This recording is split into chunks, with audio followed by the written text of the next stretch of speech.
The Occoquan Reservoir, drinking water for hundreds of thousands of people across Northern Virginia, and potentially the source for PFAS, flirting with the EPA's recommended limit of 70 parts per trillion, found in some of the 19 water samples collected across the region last month by the Environmental Working Group. 190 cows. You tell me nothing's wrong here.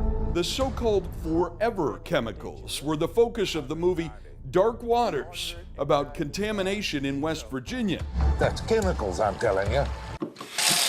The EPA says there's evidence PFAS pose severe health risks: cancer, thyroid and immunity problems, low infant birth weights, but the agency does not regulate them.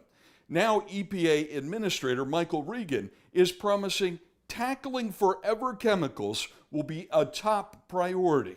The bipartisan Environmental Protection Network says the agency needs to stop the introduction of new PFAS chemicals and limit existing PFAS to the most critical uses. Really move to a class-based approach on PFAS instead of the old Trump PFAS action plan, which was really requiring the federal government to individually analyze each one of these 9,000 plus chemicals. Manufacturers have been using PFAS since the 1940s in everything from non-stick cookware to water-resistant clothing.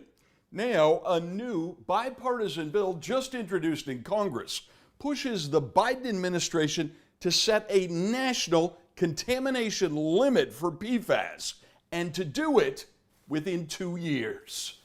In Bethesda, Bruce LaShan, WUSA 9.